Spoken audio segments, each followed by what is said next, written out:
So, hello everyone. Thank you very much for joining our 15th event of BA Slash. I'm Monique Cole, management consultant at BA Systems Applied Intelligence, helping organizations with their digital products and transformation journey. I started the BA Slash community at the start of COVID, and the aim is to get more people equipped for the ever evolving market needs by sharing insights of different perspectives and expertise. And we also have Pam and we have Marianne as well organizing the event.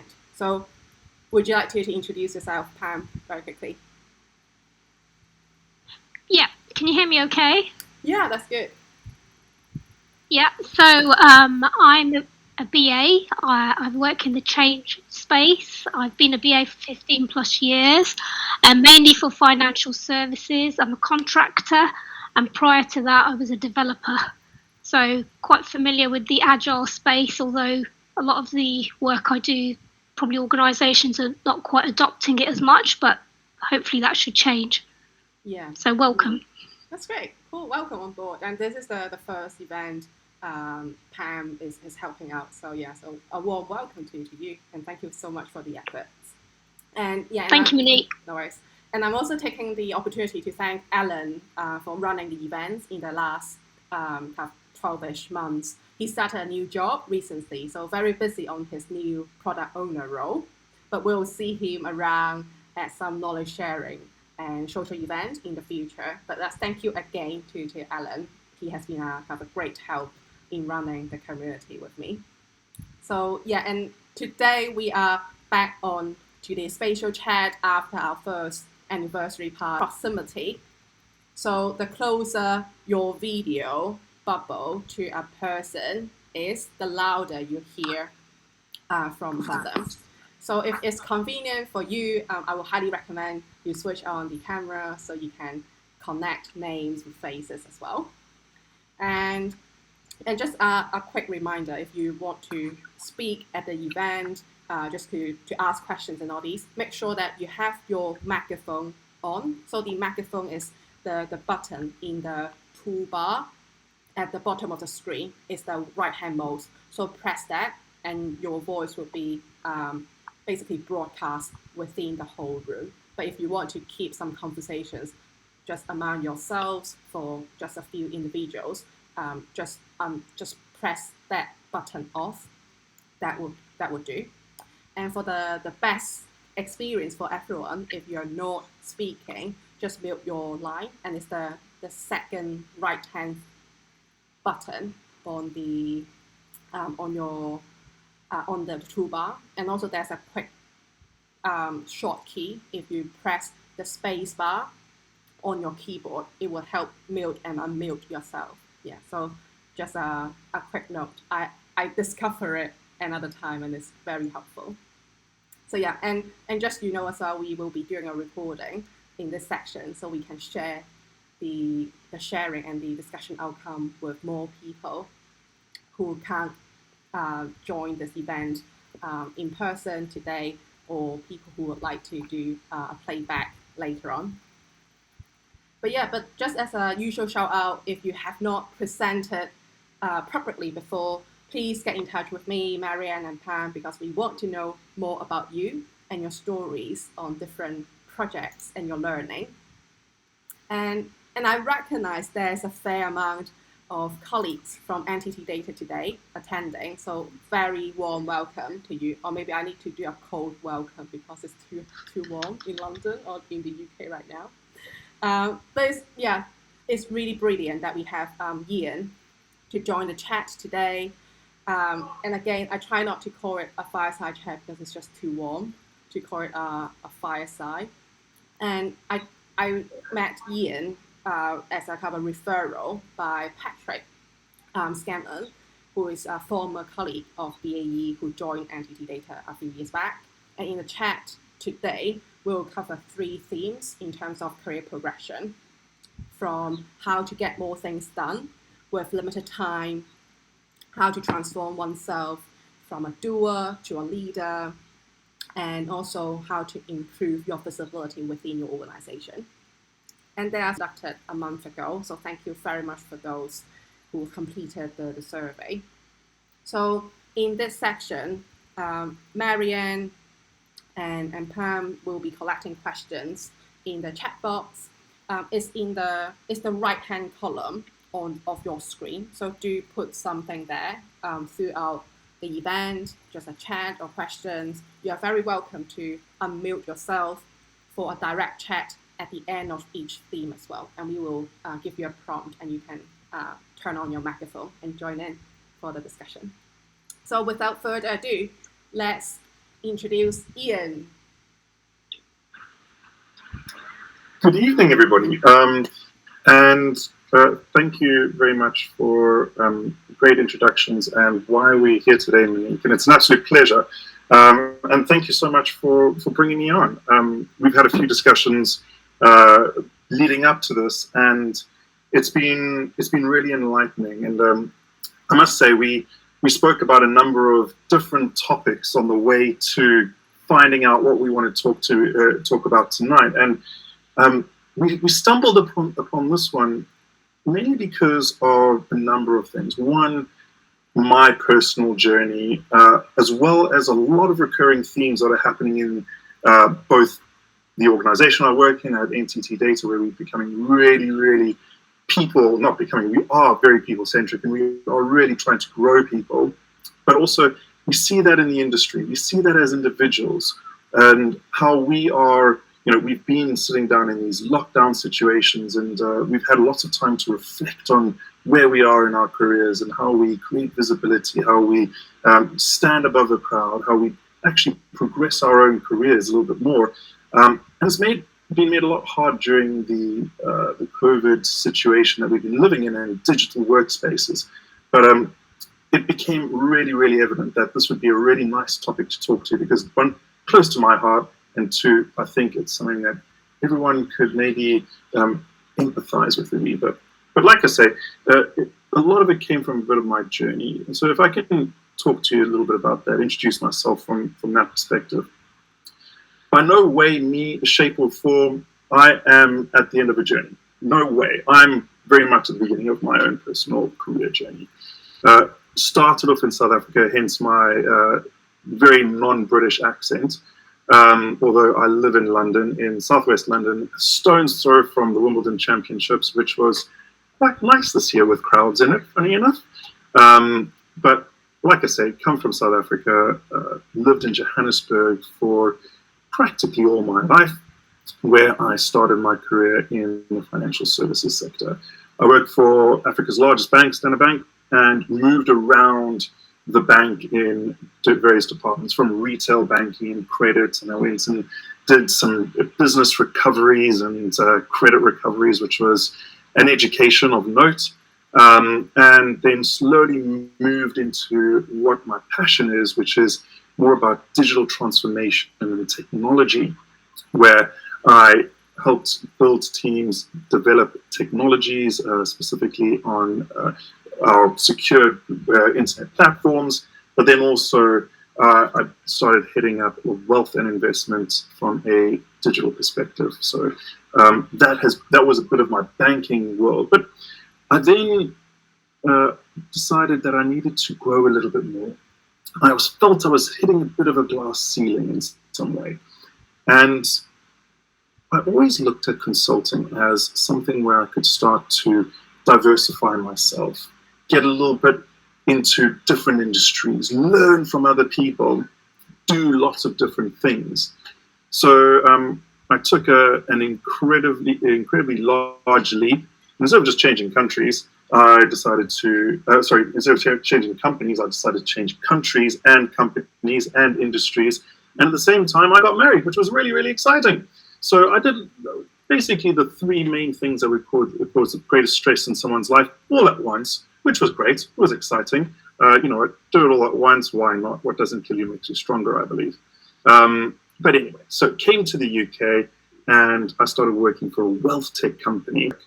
And then I was introduced to the company I work for now, NTT Data, which is, once again, an incredibly awesome place to work at, I must say. Been there for 3 years now. And wow, it has given me a lot of opportunity. It has grown me as an individual. A lot of what we're going to talk about today, I have actually experienced in the last 3 years, and see an organization grow all at the same time while having a ton of fun and doing interesting things. So that's me from a professional life. Like I say, live in London, married to a wonderful, wonderful woman, and also have a 1-year-old little boy who I picked up from the nursery earlier today. So that's just wonderful. So that's me in a nutshell. That's great. That's We do indeed. So here is a little Mentimeter word cloud that we're going to populate together. If everyone could go to menti.com and type in that code, or I believe Pam might put it into the chat, a little link there, up to you. Often these things work really, really quickly and easy on one's mobile phone. The intention of this is just to get a bit of crowdsourcing on a couple of themes, topics, thoughts that you think, could be an area that you might be concerned about in that world, haven't they? How we upskill. These are all brilliant. I love it. And what I think we should do is we're going to leave this open. If anything jumps to mind while we talk, please keep adding it. We're going to minimize it a wee bit, put it up in a bit of the corner. This is another friend of ours for the evening. We're just going to say, we love you, but go enjoy a glass of wine over there while you busy populate. And please do so over the course of the evening. And we may as well carry on talking. When we have some time at the end of the conversation tonight, let's dig into any of those if we haven't touched on them. Brilliant. So Monique, take it away. Yeah, that's great. Thank you. Thank you for the word cloud. And I think it's a good way to know what are in people's mind in this room, and then we may be able to address some of them towards the end as well. So maybe we can crack on with the first topic. It's about it's like a magic, like how to get more things done with the same time and limited time. And I know that for consultants, we are both consultants, and we know that there isn't something called a typical day for a consultant. But I would say that broadly speaking, would you be able to share maybe the type of responsibility that you have, like for a kind of a typical week in general, and how do you fit all these things in? Yeah, so that's a good question. So I kind of missed this part out, I guess. This is me just getting carried away. So I quite rightfully, as you say, I am a consultant at NTT Data, and I wear a couple of hats, as many consultants do. One is obviously my client work. That is really, really important. That's how we get paid, right? We don't do our client work, go find another job, right? That's literally how it works in my world, because otherwise no revenue's coming in. But that's all very well and good. The great part about working for a consulting firm is that there's a lot of intellectual property within that consulting firm. But how does that intellectual property grow and stay within the organization? Because if it's just in my mind and the way that I do things and my methodologies, well, guess what? When I leave the organization, if I ever leave, well, I'm sure I will, because I'm not going to live forever, then that intellectual property disappears. So in order to prevent that from happening, I've got to do something called practice development, where I take ideas, thoughts, the practices that I've actually used within my clients, bring those back and work with my colleagues to develop those further into methods and procedures that we can utilize back at clients. Now, that makes my day very, very time poor, because I've got to actually bill for my time on a client side. 7.5 hours is what our dedicated billing time is to clients. And I've got to do that 5 days a week. But then magically out of thin air, I've got to do some kind of intellectual property development within the organization.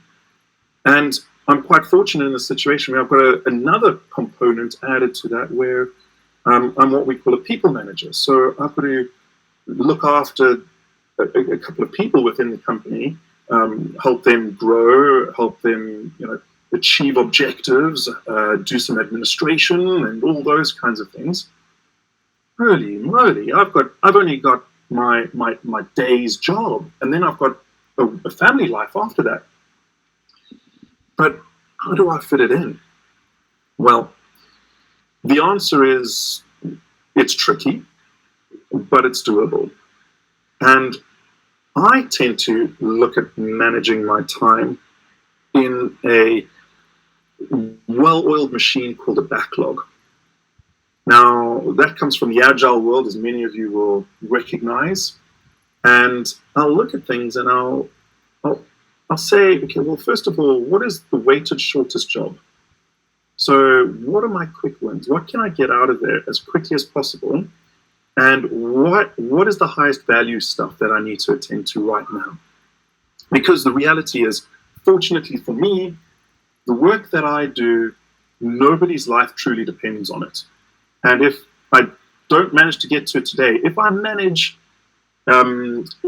expectations properly and I communicate really well, then people understand, because people understand that there's lots of hours in a day.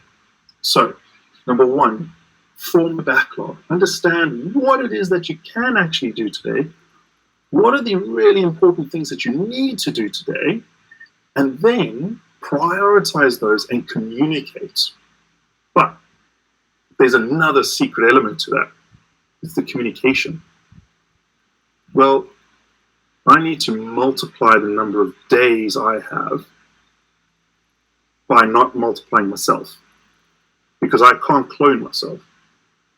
So how do I get some of my tasks split up into smaller components and maybe distribute that or share that amongst other people who can help me do that? And that is how I start to fit more than 8 hours or 9 hours or 10 hours into my day. I can fit multiple times that by speaking to people, by growing people, by empowering people, and understanding big chunks, splitting those chunks and sharing it, not letting go of it, not saying I'm not going to do it, but doing a smaller piece of it, right? And that's really important. One of the big topics about today that I want everyone to go away with is, when we talk about moving from a doer to a leader, it doesn't mean you stop doing. Definitely not. You've always got to do, but it's about how you lead other people to help you do. Does that make sense? Yeah, that's a very good point. And it's good that you mentioned having a backlog to capture the small tasks that you have got. But would you have, for example, a time that you feel that actually even there are very small tasks, like it's just filling up your plate, and how do you manage it then? Yes. So often you do get lots of small tasks that fill your backlog, and you start to think, oh my gosh, can I see the wood from the trees? What's happening here? There are all these little things that I may as well just churn out. Take a step back. Imagine if you are a product manager, and if there are a bunch of tiny features that people are starting to, or one person asks about here, or one person asks about there, ask the question, what are the most valuable things? And the great thing about the backlog is there can't be two number ones. There can't be two number twos, right? So by starting to say, what is the most important thing? Weighted shortest job. So yes, you're going to have lots of things, right? But that's okay. Don't let the backlog daunt you. They don't all have to be done today necessarily. Like I said, communicate. What do I feel I can get done today? What's the most important stuff? Understand the stakeholders. There's a lot of tiny things that I just want to get done. Like, I just really want to go get myself a glass of orange juice, and I could make myself a slice of toast at the same time, and then maybe I'll take a walk around the garden. And the stuff that's, my client is waiting for could be a small task like responding to a quick message, or a small task like setting up a couple of meetings or whatever. Those are below my orange juice and my walk and my slice of toast and all that jazz. Have I got my priorities right? Maybe the orange juice is good to give me the energy, but the slice of toast and the walk, could I do that after the emails? So I'm understanding what's important. I'm ticking things off the box. And maybe after work, I can go for a longer walk. So priorities change throughout the day. See what's important. Tackle the things that are necessary to tackle first. Get those out of the way. It'll give you a great sense of achievement. It'll show that you're doing stuff really important. People will really appreciate it because you're getting jobs done quickly, but also it frees you up to do other things that maybe people aren't noticing. Maybe if they're things for you, really important to do that. Work that in there, but you'll get the stuff going. Don't look at the backlog. Look at the first thing on the backlog. Look at the second thing on the backlog. Did I answer that question okay? Yeah, I think so. Yeah, and I think it's a very good point. It's good that you used the example of the orange juice, walking a dog, and a client meeting.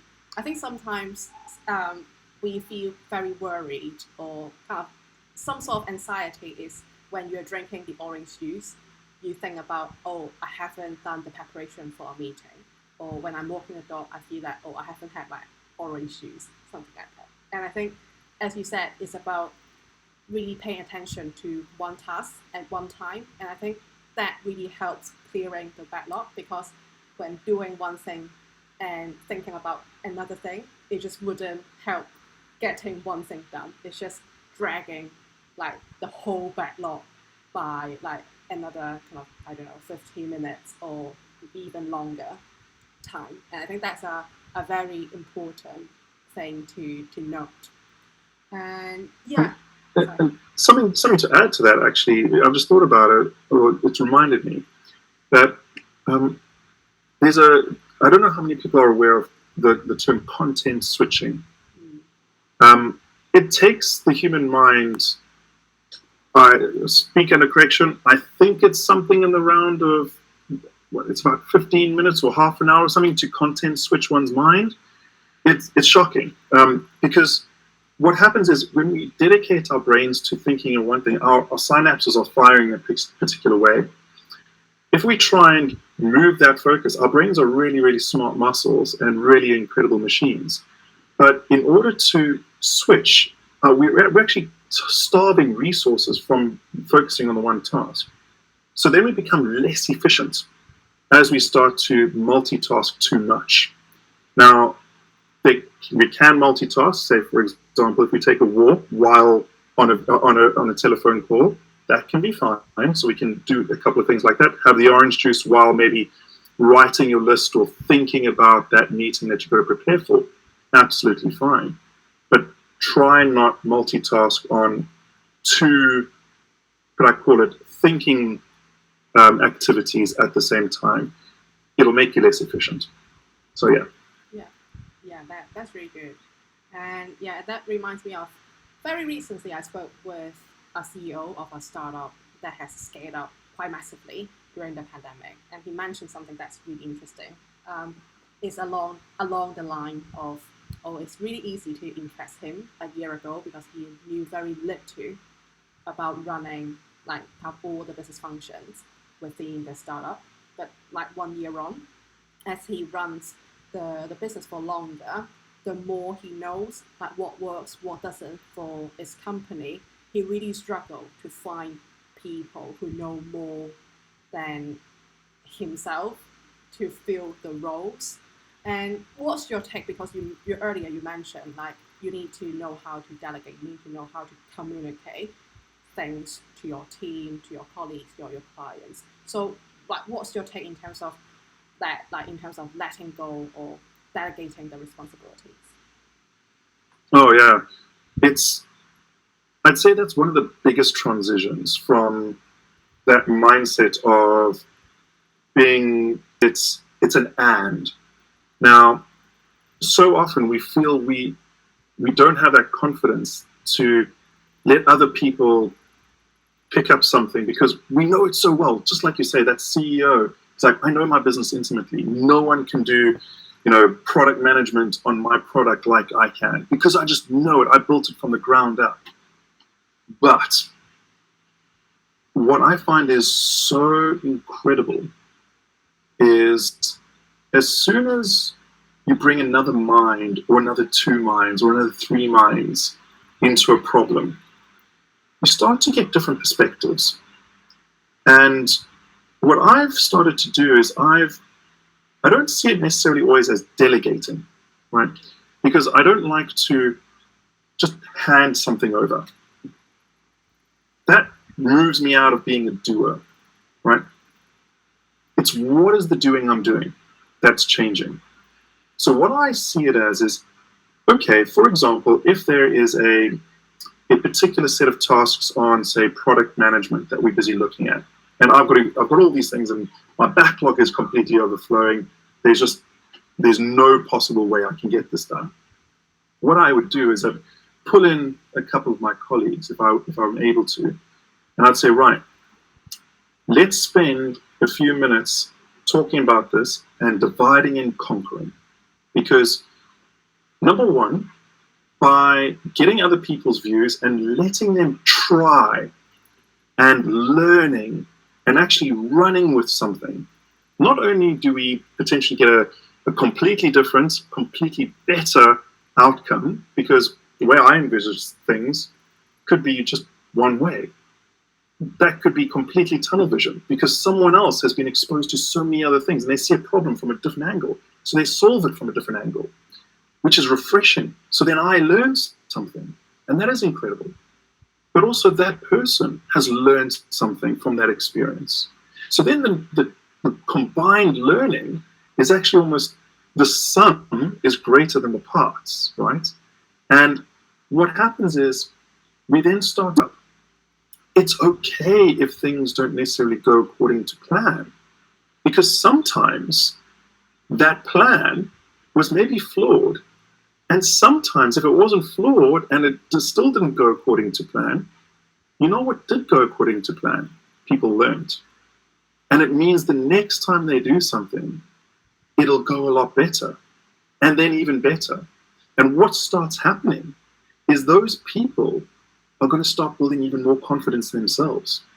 And those people are going to start wanting to do more, wanting to learn more. But also, they're going to think back and they're going to say, Monique took something and she let me run with it. My backlog is starting to fill up. I'm going to go to Joe, or I'm going to go to Mahir, or I'm going to go to Julie, and I'm going to ask, because you might not get what you envisaged. But so often I've learned you get a lot more than what you envisage, because those people really don't want to let you down. And nobody sets out for failure. They set out to do the best they possibly can. So trust that, and trust people, because they really want to try hard. Yeah, definitely. That resonates a lot. I think I think it's at the start of my career, when I become, for example, a team leader, I may start delegating tasks or ask my junior to take on some tasks that are maybe not as important, or they are things that just need to be done. But I realized actually by giving them the real important tasks, they actually work harder because they know that, I don't want to screw it up. But at the same time, I have that safety net, as in I know that my standard will be 100%, because it's like that 100% is really beyond the usual 100%. It's the very high standard that I would set for myself. But I actually expect the people working in the team, because it's such a ambitious goal. So achieving 60 to 70% is actually good enough. So I think having that safety net, having that mindset, make me feel that actually everyone can achieve more together. And I think that's a really good learning. So actually, Absolutely. Before I think you have touched on the learner, the doer and leader attributes slightly. But before we move on to the next topic, just to check if there's any questions from the room or in the chat, or people want to join in. Yeah, and it is a fireside chat. So come on, group in, talk, Ask the questions. I don't bite hard.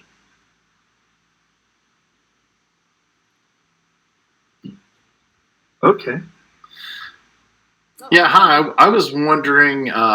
So I was the person that brought up like having extended 10 years at companies. I've worked at my current company almost like 10 years, and then 7 years of the company before that, and like just kind of seeing like what that does to your marketability and your job, your career, and then also like how to optimize that career path. So. Mm-hmm. So it's an interesting one, right? So I work for NTT Data, and NTT Data is a subsidiary of NTT in Japan. And the Japanese culture is job for life. And it truly is, right? So I wouldn't see working at a particular company for a long period of time and that long tenure being a bad thing, right? They are massive economies that run off of exactly that. That is okay. And people do work through the organization.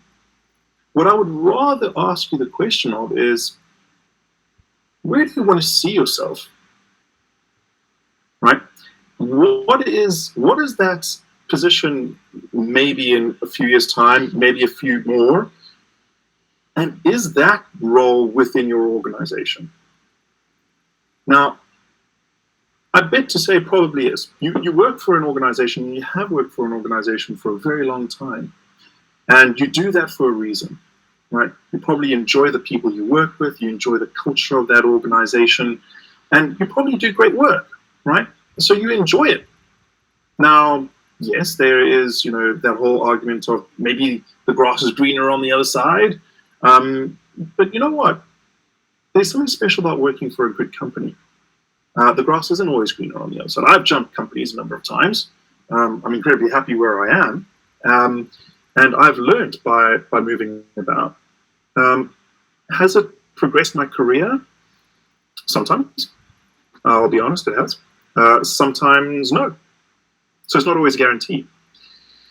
The question, therefore, is what is your marketability within your organization? What is the brand you are known for? And what is the brand you want to be known for? First and foremost, if they're misaligned, how do you bring them back together? And how do you make sure that your company and everyone in your company know you for who you are? That's really important, right? So then once everyone knows Jason is an incredible, people leader and digital transformation expert, we need Jason to come and lead on these things. And not because of his knowledge, but also because of how he empowers people or whatever it may be. It's broadcast that within your organization, because I bet there are many incredible opportunities within that can help you elevate. Staying within one company doesn't mean you stagnate in your career. Not at all. In fact, NTT Data, I have moved the fastest in any of my career. And it's all down, I think, to things like how I portray myself, how I manage myself, my time, how I empower people, and how I choose to grow within the organization, not always looking out and saying, how can I jump a couple of rungs on the ladder by selling myself better somewhere? You've got great capital in who you are right now. Why throw that away and try and rebuild from the beginning? Rather, think about that alignment. What are you known for? What do you want to be known for? How do you bring that together? Because I'm sure that once you do that, there's a really great path that you can start to form. Does that make sense, Jason? Yeah, thanks. I think so. I'm basically second in command in the company, and for the second company in a row. So yeah, right. I'm not really thinking about climbing a ladder. I guess that someone else brought it up too. I'm thinking about the next act of being maybe more consulting or something like that as well. So I was wondering if you had any input on that, or what that, if you have part of that as part of your journey. So. Well, yeah, so shifting from industry into consulting was a shift, I won't lie. And I think it's been a super rewarding shift, that's for sure. One of the things that I would say is a really great thing, if you feel like you're getting bored with what you're doing, or bored in an industry, or bored on the particular role, consulting is a brilliant place to start to dabble in a number of things, right? It's really because it is so diverse. But once again, I think that goes back to your personal journey. What are you wanting to get out of it?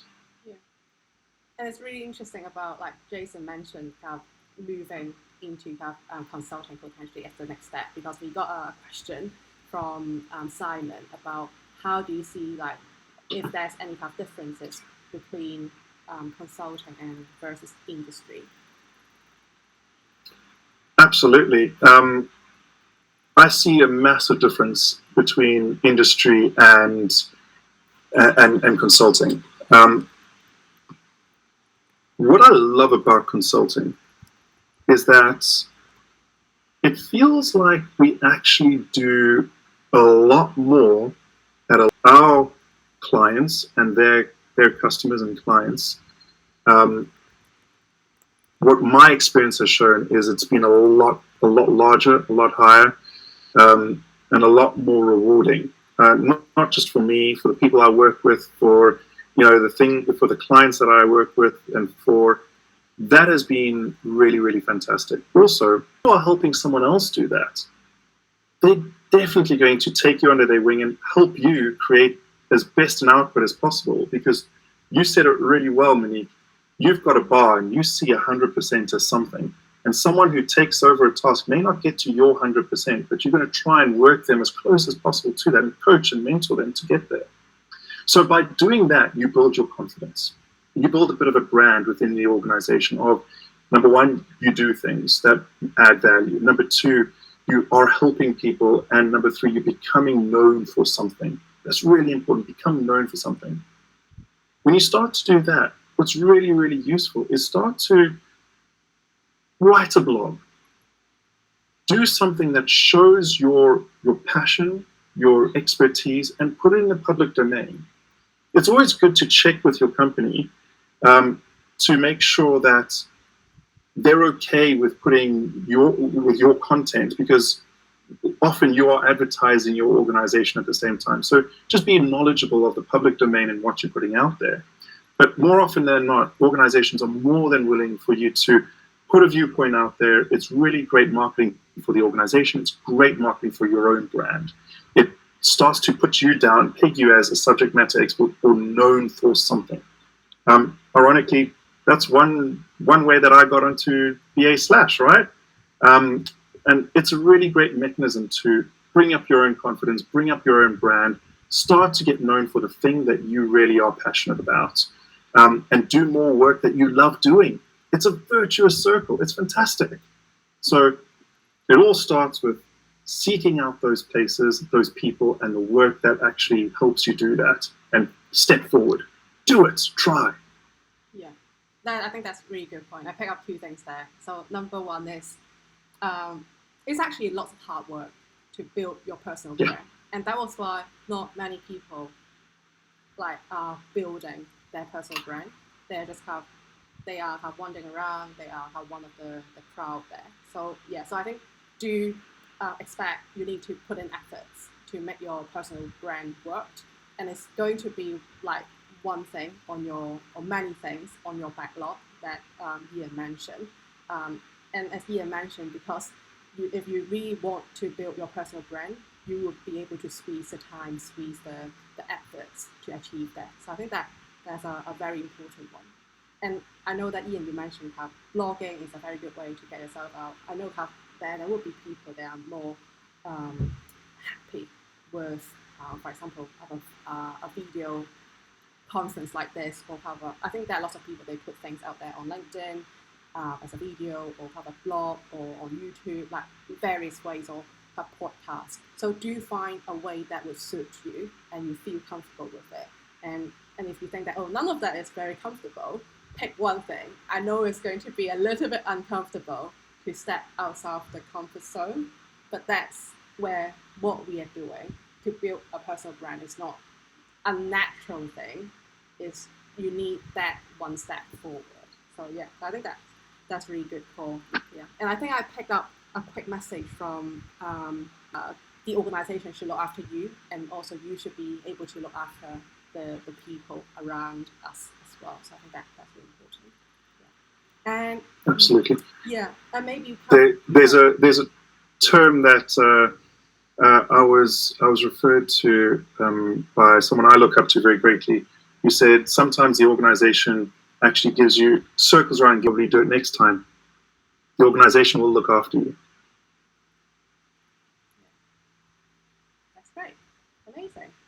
Yeah. And just to check any kind of further kind of thoughts or questions that the room would like to join in.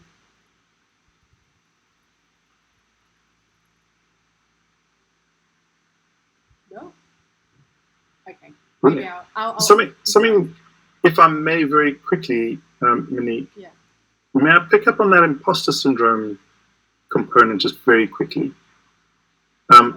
We've spoken a lot about how we look at our backlog and we think, okay, this is a lot of stuff to get done. And then we spoke about how do we empower them, let them go and learn, all those kinds of things. But sometimes, and I've experienced it more than once in my life, and I'm sure I'm going to experience it a lot more, sometimes we either are the recipients of someone saying, I would really love you, Monique, to help me with this.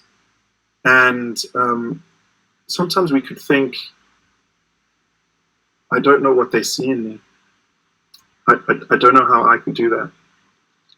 And I don't think it's possible. I'm going to let them down. I've felt that. Honestly, I have. My advice to anybody is let's go back to that concept of the organizational hug. Let's go back to all of us who are really interested in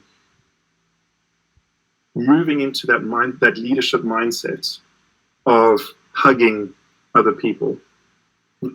Not necessarily always physically, but that emotional hug.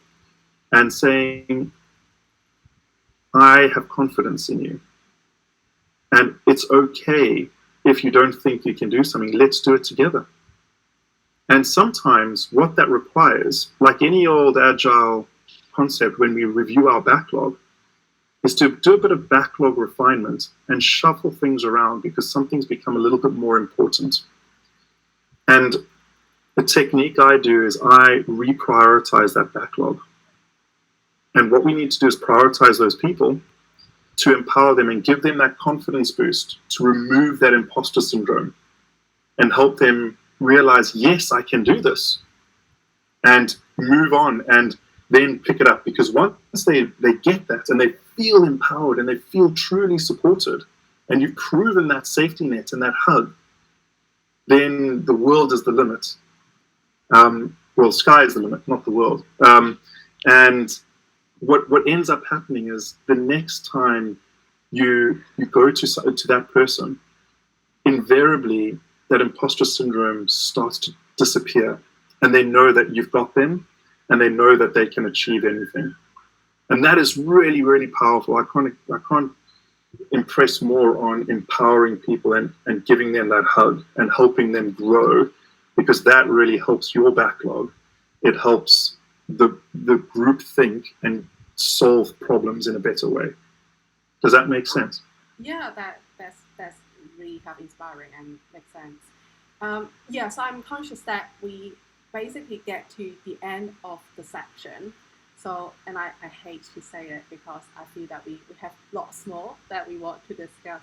But thank you so much, Ian, for sharing. So I think before we go, I think one thing I need to have in mind is I need to capture maybe some sort of outcomes of this discussion into some sort of format so we don't lose them. And also I'm seriously thinking about whether we should have a second section just to follow up on quite a lot of things that we were not able to cover in this section. Remember the word cloud. I think there are lots of things that we didn't discuss today.